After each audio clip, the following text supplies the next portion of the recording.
Bonjour, bonsoir tout le monde. Bienvenue à cette 103e épisode de l'École du Vortex Doré.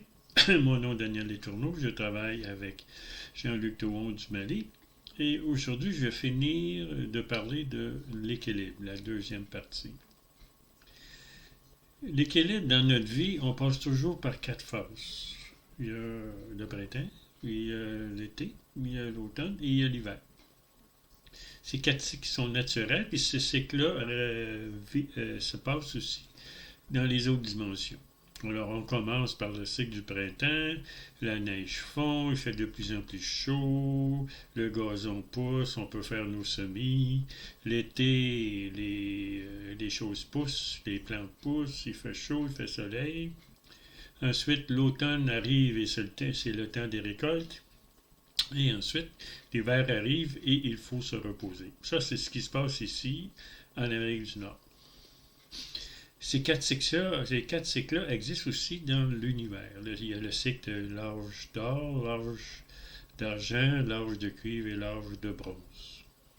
De cuivre et l'âge de fer. Nous sommes dans ce qu'on appelle l'âge de fer. On finit l'âge de fer et on s'en va dans l'âge d'or. C'est la même chose dans notre vie de tous les jours. On doit s'équilibrer. Au début, on est un jeune enfant, on vieillit, ensuite on devient un adolescent, ensuite on devient un adulte, et à la fin, on devient une vieille personne et l'on meurt.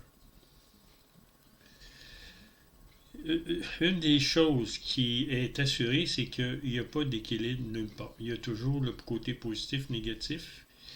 Et il faut, dans notre vie, il va y avoir des temps de repos et des temps d'action.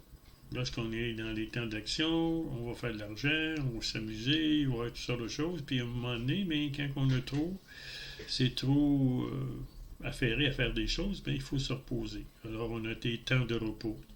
Le mariage dure un certain temps, ensuite on se sépare et on vit pendant un certain nombre d'années seul ou de mois, et ensuite on trouve quelqu'un d'autre pour vivre une autre expérience. Dans la maladie, si on est malade, c'est parce qu'on mange mal ou on a trop mangé les mêmes choses et il nous manque des minéraux, il nous manque des enzymes, il nous manque beaucoup de choses dans notre corps.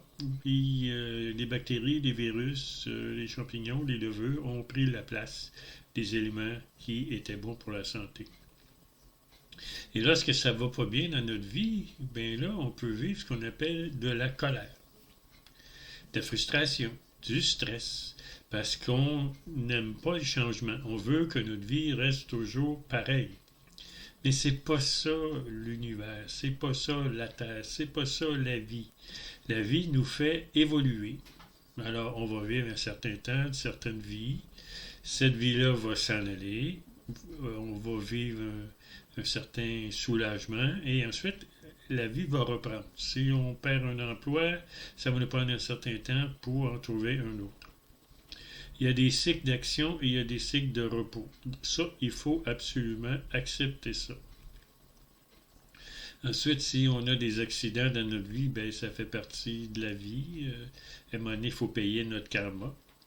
Lorsqu'on est en équilibre, quand ça va mal, on est dans un état de grâce. Quand on ne se plaint pas, quand on fait des choses créatrices, même si on est handicapé, on obtient une grâce individuelle. C'est ce que j'appelle le point de quiétude. Dans ce point de quiétude, on peut être en contact avec l'âme que nous sommes et faire des choses pour être utile à d'autres personnes. Puis, même si on est handicapé, ça ne veut pas dire qu'il ne faut rien faire de notre vie. Il faut trouver d'autres solutions créatrices. Même si la vie est difficile, il faut aider les autres. Donc, c'est ce qui m'est arrivé, moi, dans ma vie. J'ai passé par plusieurs moments difficiles. Mais lorsqu'on me demandait quelque chose, j'aidais. Puis les moments difficiles, ça me fait arrêter. Parce que je cherchais l'argent, je cherchais des belles voitures, je cherchais des maisons, je cherchais la famille, les enfants, je cherchais tout ce qui me rendait bon face à la société. Mais c'est pas ça la vie. On peut vivre seul et être en santé aussi. On peut vivre seul. On n'est pas obligé de vivre avec quelqu'un d'autre. Alors, quand ça va mal, souvent, ce qui va arriver, c'est que les gens vont se mettre à boire, vont se mettre à prendre de la drogue, vont prendre des pilules pour les nerfs, vont se mettre à fumer. Ça ne nous laissera pas sur la lame du rasoir. Ça va nous faire tomber. Et puis lorsqu'on tombe, c'est extrêmement difficile de revenir sur le dessus de la lame du rasoir, être en équilibre. Et aussi, il y a une chose aussi, c'est que si on a des émotions négatives, si on critique, si on n'aime pas ça, puis si on fait des choses qui sont pas positives, ça ne nous aide pas non plus à guérir et à arranger notre vie.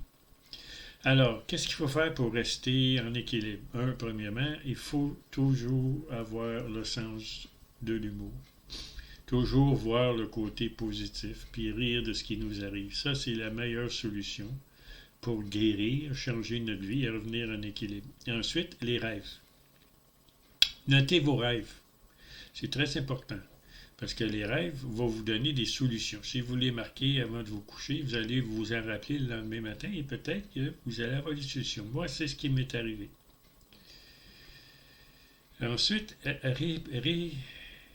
les désirs que vous avez. Je désire ci, je désire ça, je veux ci, je veux ça. Faut que vous arrêtiez de vouloir des désirs. Quand vous avez des désirs, vous empêchez le lien entre vous et l'âme. L'âme ne peut pas vous parler pour vous dire, ben fais ci ou fais ça. Ça, c'est très important. Alors, quand ça va mal, une façon de se ressourcer, c'est aller dans la nature. Ensuite, faire des choses qui sont créatives. Aimer la vie. Ne jamais dénigrer la vie. Ensuite, être habile de vos mains. Être habile, peut-être écrire, faire des choses. Et ensuite, arrêter de souffrir. La vie est difficile, mais la souffrance n'est pas nécessairement nécessaire. Alors, je vous souhaite une très belle journée, une très belle soirée et à la prochaine.